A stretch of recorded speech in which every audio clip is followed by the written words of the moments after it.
All right, it's public Christianity spot time.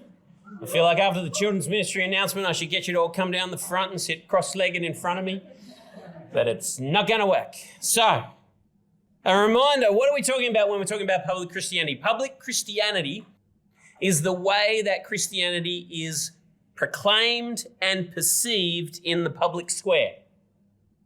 And this year I'm taking you through some important books to help us think public Christianity through, and we're going to look at the topic today of changing the world. Last time we looked at Christ and Culture by H. Richard Niebuhr, and he proposed a typology of Christian responses to popular culture where you can range from being all the way against culture to identifying with culture and a bunch of points in between. And I said that if you look at the scriptures and you look at Christian history, that there are actually different options in our toolkit that sometimes we need to be against, sometimes we need to be transforming, and so on and so forth. Our book for today is much more recent than the 1950s. It was written in 2010 by James Davison Hunter. There he is. And he wrote a book called To Change the World, The Irony, Tragedy, and Possibility of Christianity in the Late Modern World. So I'll bring up the title there for you on the screen. There it is. And I know what you're thinking looking at a title like that. You're thinking, now my Christmas gift wish is sorted, okay? Don't buy me the Leanne Moriarty new book. This is what I want. Hunter is a Christian sociologist. Now, what is a Christian sociologist and how would you recognize one in the wild? Okay, they probably won't be wearing Converse or a white fox hoodie, okay?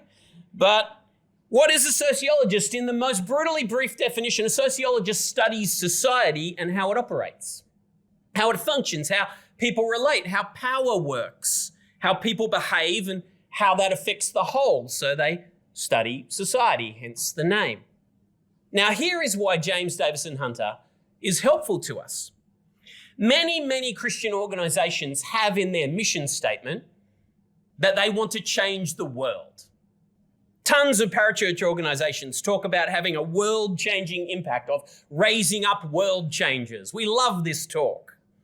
Now, for the moment, I'm not just talking about evangelism. In fact, I'm not primarily talking about evangelism, even though that is world-changing. I'm talking about Christian influence in general. Everybody wants to change the world. Now, Hunter points out that if you look very closely at how Christians think they will change the world, the standard model is this: changing individual hearts and minds through providing a Christian worldview will lead to widespread cultural change. Now, in Australia, the easiest place to see how this has worked out is Christian schooling. This is the raison d'etre of Christian schooling, if you've ever encountered it. Speaking as a sociologist, Hunter says we all want to change the world, and most of us don't have the first clue about how culture changes.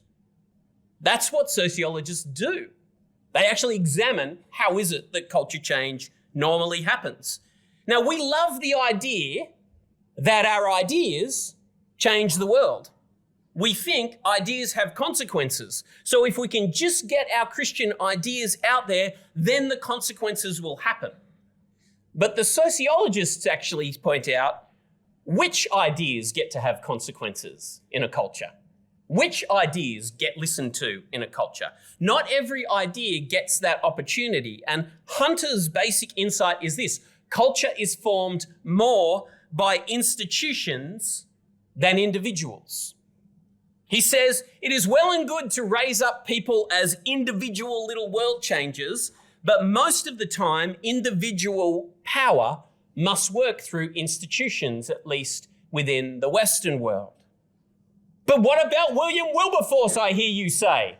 Yes, what about William? That's right. What about William Wilberforce? Because I saw the movie, it said one man changed the world. Wilberforce was in Parliament for decades. We kind of already know this fact. Institutions matter to how we change the world. I'll tell you how we know that this is how we know. Christians in recent times have given two classic responses to this problem. The first thing is we create our own Christian institutions.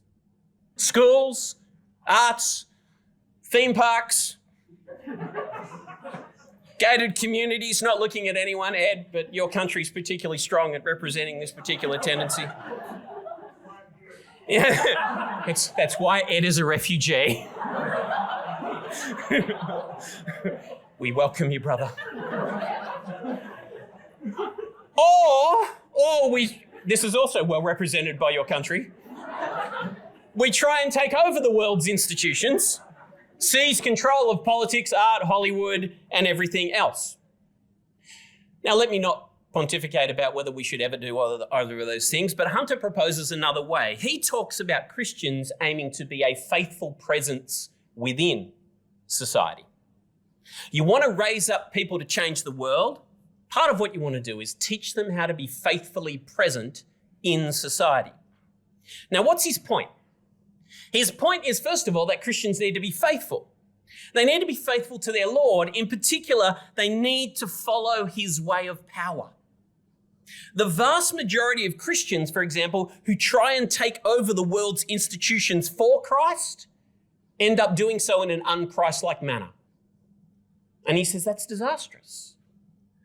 I'll say that again. The vast majority of Christians who try and take over the world's institutions for Christ end up doing so in an un-Christ-like manner. We must be faithful.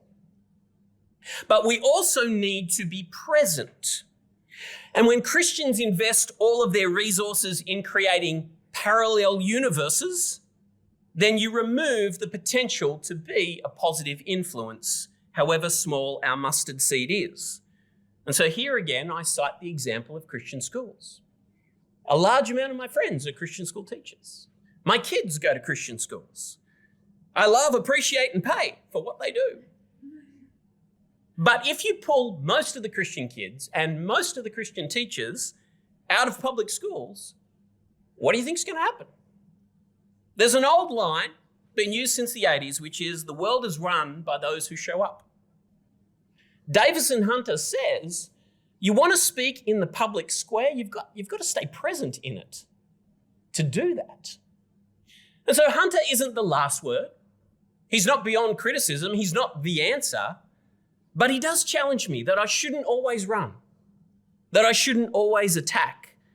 At least sometimes I need to stay faithfully present in my neighbourhood, in my sporting club, in my school, in my politics, in my life.